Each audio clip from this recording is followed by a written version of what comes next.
Găsește-ți, te rog, o poziție confortabilă pe canapea, întinsă, sau pur și simplu stând într-un fotoliu confortabil.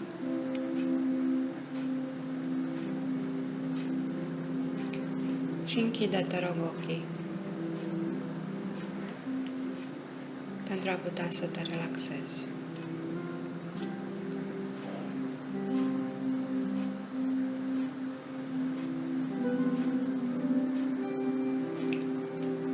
Vom merge împreună într-o călătorie interioară, pentru că lumea ta interioară este la fel de bogată ca cea exterioară, poate mai bogată.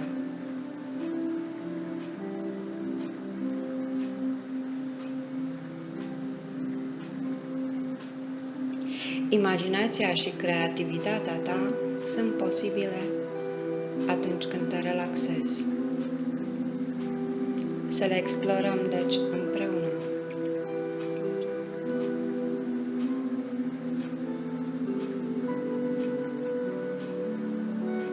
Încearcă să-ți relaxezi mușchii din jurul ochilor mai întâi.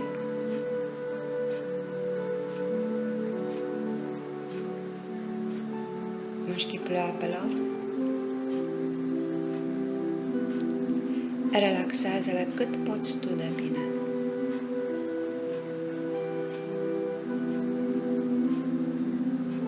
Dar poți și mai bine. Fără efort. Relaxarea nu necesită efort. Este un timp pentru tine. Este un timp dedicat pentru a fi tu în compania ta.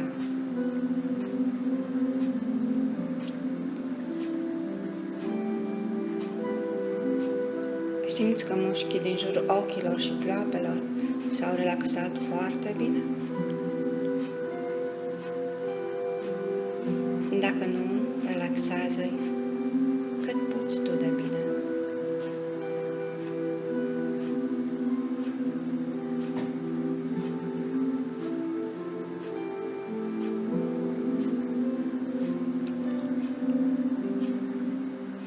Și acum trimite acest val de relaxare și spre tâmple. Să ne imaginăm relaxarea ca un fascicul de lumină, care în drumul lui relaxează toți mușchii, toate celulele, toate tendoanele.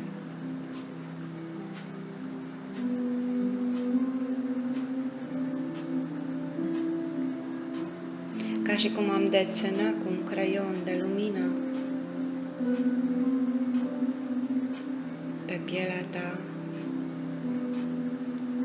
și în urma sa lasă relaxare totală. Și în jurul tâmplelor face niște spirale, niște rotocoale,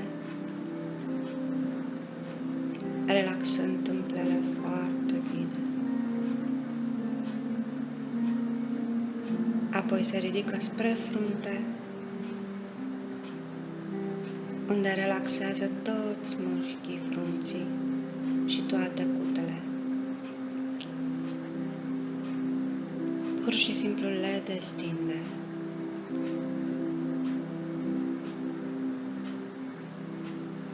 Și apoi coboară spre obraj, relaxând pomeții obrajilor.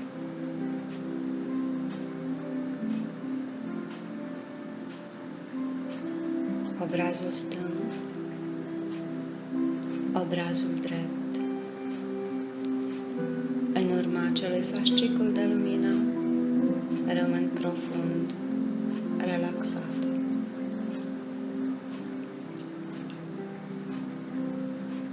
Apoi coboară spre bărbie și mușchii din jurul gurii, mușchii buzelor, dăruindu-le o relaxare foarte plăcută.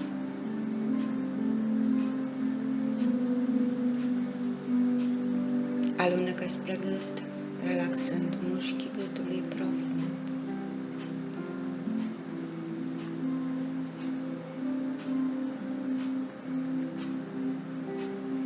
Apoi, se duce în stânga și în dreapta spre umeri. Umerii care acumulează atâta tensiune peste zi. Aici, fasciculul de lumină relaxantă are mai multe lucruri. Și merge în zigzag, masând și relaxând umărul stâng.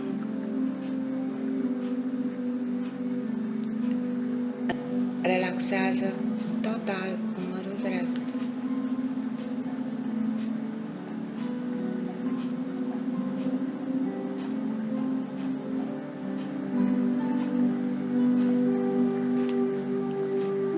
Coborând spre piept,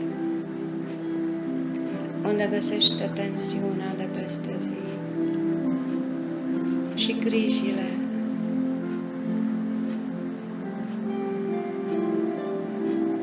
Și povara suferințelor. Și atunci fasciculul de lumină face un rotocol foarte, foarte mare. Ca și cum ar desena o spirală pe pielea ta, desfăcând nodul de tensiune.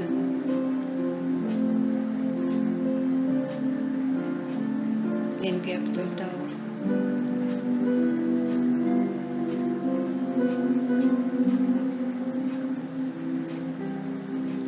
Nu-ți face griji, focusează-te doar pe vocea mea. Orice alt zgomot ai putea auzi în jur te va ajuta să te relaxezi mai profund. Îți va aduce aminte că ești aici să te relaxezi profund, pentru a putea beneficia de sugestiile benefice pe care ți le voi da.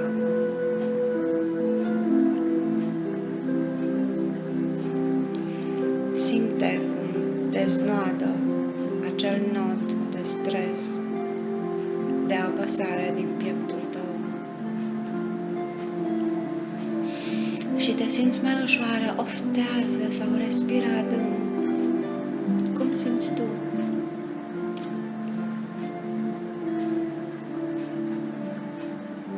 Și acum, pentru că și pieptul tău este relaxat,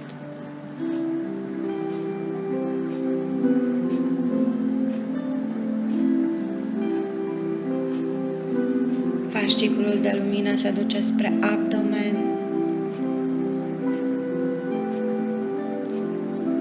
unde îl vezi, îl simți pe pielea ta, simți lumina, simți căldura plăcută, unde desenează ca o grilă. Dacă ți-aduci aminte cum desenam noi când făceam X și 0, când ne jucam la școală, desenează o grilă de lumină să poată răsfăța toți mușchii tăi pentru a se putea relaxa.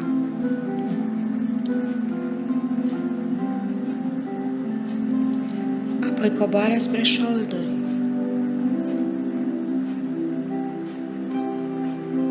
Făcând rotocoale mari în jurul șoldurilor tale,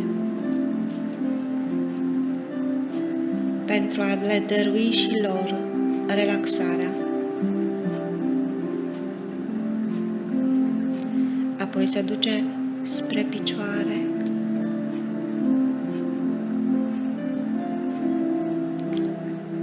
trasând linii mari de lumină pentru a relaxa mușchii lungi care te țin pe picioare toată ziua. Sunt obosiți. Lasă-i să se odihnească și ei. Lasă-i să se relaxeze. Simte cum mușchii tăi se relaxează profund. Renunță la tensiune. N-ai nevoie de ea în acest moment. Ai nevoie să te relaxezi. Corpul tău se bucură. Se bucură de relaxare. Este atât de plăcut să te relaxezi. Când te relaxezi, corpul tău se răsfață, se desfată. Este o relaxare conștientă, dorită, îmbrățișată de toate celulele tale. Și acum fasciculul de lumină se duce mai jos spre genunchi, gambe, glezne, talpa piciorului, apoi desfătând fiecare degețel de la picioare. Simte cum te dezmiardă această căldură și se întoarce spre spatele picioarelor, relaxând încet și profund toți acei mușchi.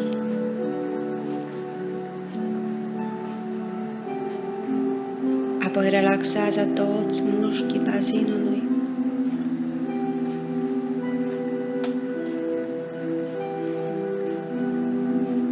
Și se desface în două fâșii de lumină, două fascicule spre spate. Se relaxeze mușchii de pe stânga și de pe dreapta coloanei vertebrale. Se întoarce iar la umeri, unde dacă mai găsește cât de cât un pic de tensiune, o dizolvă pur și simplu, o topește. Apoi se duce spre brațe, relaxând total acele brațe care muncesc toată ziua. Au nevoie de relaxare și mușchii mâinilor.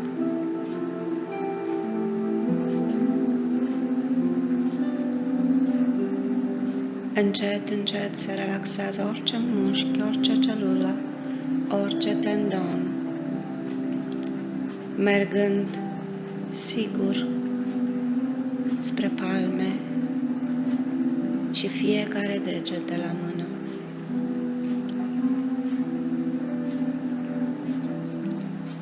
Și acum, pentru că trupul tău e relaxat, ar trebui să relaxăm și mintea ta. Și vom deschide imaginea o umbrelă. Alege o culoare. Poate să fie iunii, poate să fie înflorată sau cu modele geometrice, cum vrei tu. Doar deschide-o. Și toate gândurile tale vor curge ca picăturile de ploaie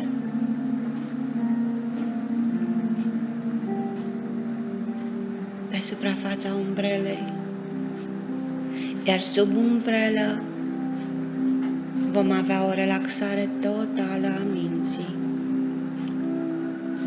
o relaxare benefică.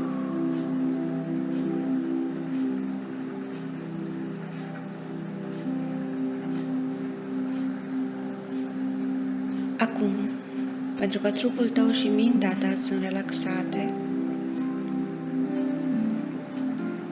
vei primi cu ușurință sugestiile benefice pe care ți le voi da.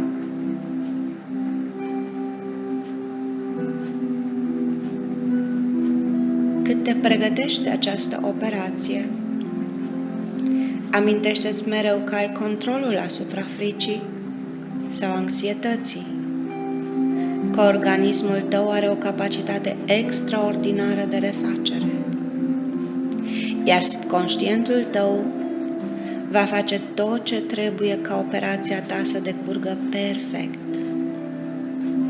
să te simți bine și să te recuperezi rapid. Tensiunea ta e perfectă și va fi perfectă în timpul operației și după operație. Corpul tău eliberează imediat după operație toată artileria de celule regeneratoare și de celule pentru apărare, pentru ca vindecarea să se producă repede și să te întorci cât mai curând la viața ta. Vei sângera foarte puțin în timpul operației, pentru că ești pregătită încă de pe acum pentru această operație și corpul tău va ști că la operația care vine vei sângera foarte puțin. Ești calmă, ești calmă și relaxată. Știi că totul va decurge bine și că poți conta pe inteligența corpului tău pentru o refacere rapidă. După operație îți vei inunda trupul cu o stare de bine și de pace care te vor ajuta enorm la refacere. Vei gândi pozitiv foarte, foarte pozitiv, la superlativ, pentru că vei ști că totul va fi bine. Simte în sufletul tău că această operație va decurge atât de bine. Repetă în fiecare zi până la operație aceste afirmații pozitive. Mă bazez total pe inteligența corpului și minții mele. Corpul meu și mintea mea colaborează deplin pentru ca operația să decurgă perfect. Am o recuperare rapidă după operație. Mă simt plină de energie și poftă de viață. Sângerez foarte puțin în timpul operației și celulele mele albe se pun rapid în mișcare pentru a mă apăra de infecții. Mă înfășor cu lumina albă vindecătoare, care va veghea asupra mea tot timpul operației și după operație, până la completa vindecare. Corpul meu fizic și cel energetic se refac rapid, cu ajutorul luminii albe, pure, sfinte. Îngerii și ghizii mei spirituali vor veghea ca totul să se desfășoare perfect. Regenerarea mea după operație este rapidă. Mă simt bine, mă simt optimistă și cu poftă de viață. Sunt relaxată în privința operației, știu că totul va fi perfect. Sunt pe mâini bune. N-am de ce să-mi fac griji. Am un corp sănătos care va trece foarte bine prin această operație. Mă iubesc și mă accept așa cum sunt. Scot acum din sufletul meu orice grijă, frică, neiertare și îngrijorare. Îi iert pe toți care mi-au greșit și mai ales mă iert pe mine pentru tot ce am greșit vreodată față de mine sau față de altcineva. Acum am sufletul curat și ușor, acceptând iertarea față de alții și față de mine.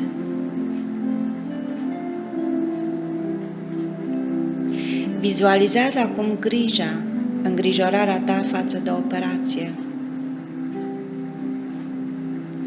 Dacă n-ai imaginație la ora asta, să zicem că arată ca un disc portocaliu cu miros ușor înțepător, ușor acru,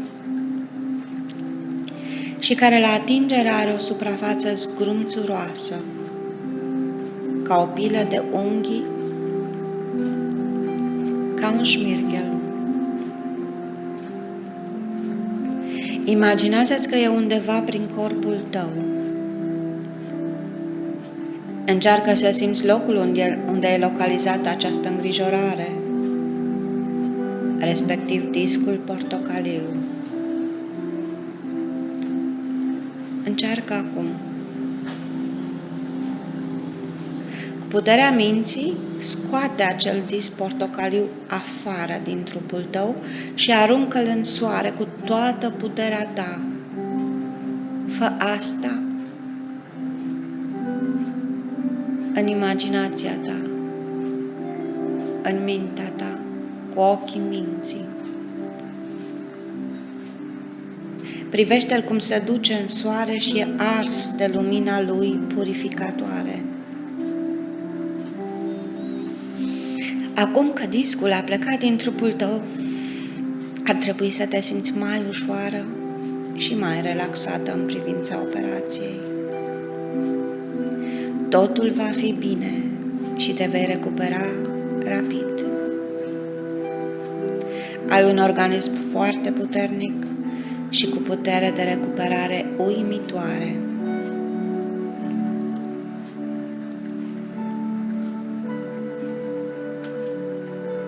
Repete după mine în gândul tău. Pot să-mi controlez oricând nivelul de stres.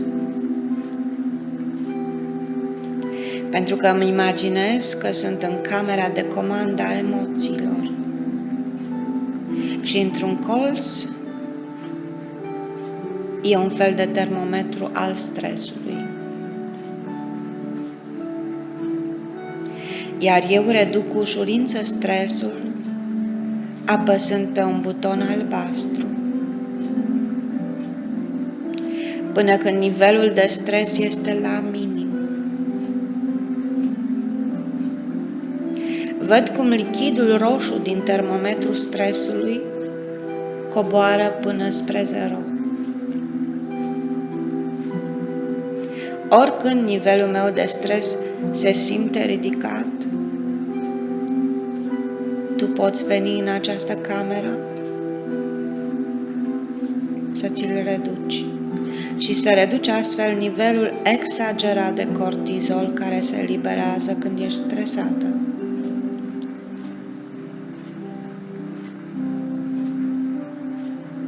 Repete după mine, te rog.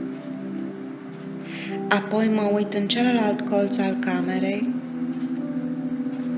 și văd un termometru care monitorizează starea de bine, de calm, de siguranță,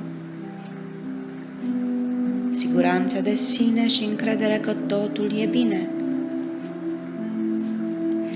Mă îndrept spre el și apăs pe butonul galben până când lichidul care arată măsura stării de bine se ridică la 90 și chiar 100%. Mă simt minunat, sunt calmă și încrezătoare. Pot oricând să-mi controlez starea de bine. Trebuie doar să apăs butonul galben.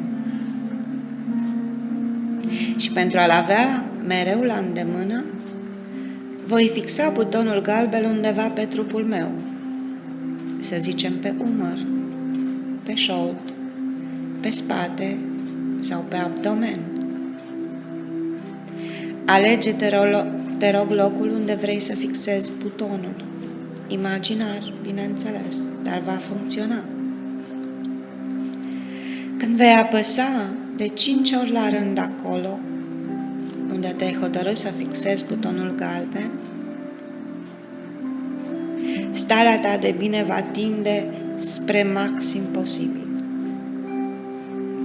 Încearcă, imaginar,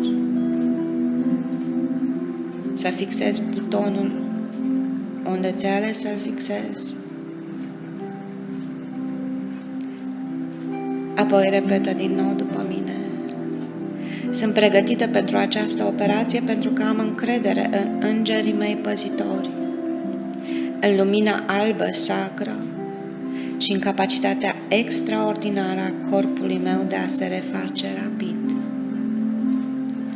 După operație, de 2 ori pe zi, îmi voi aminti să direcționez cu ochii minții lumina albă, sacră, către locul operației, vizualizând cu ochii minții cum vindecă și alină orice durere ar fi la locul operației.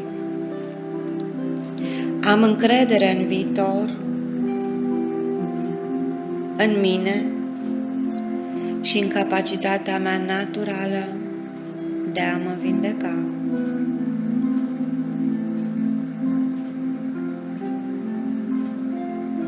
Iată dar puterea minții tale. Și poți face chiar mai multe cu mintea ta. Lasă-ți doar imaginația și creativitatea să zburde. Poți călători oriunde dorești în această lume, imaginar, și poți avea aceleași senzații, poate chiar mai plăcute decât în realitate.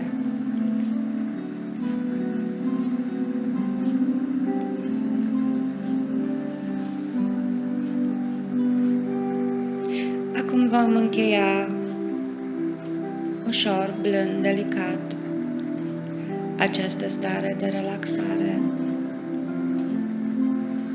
pentru a ne întoarce la activitățile noastre de zi cu zi.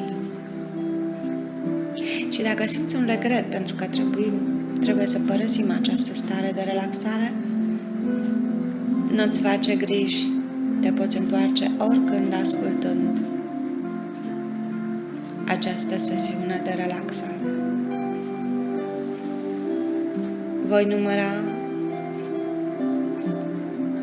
de la 5 până la 1 și toate senzațiile vor reveni în trup, ca și cum te trezești proaspătă și cu poftă de viață dimineața. 5, 4, 3, 2,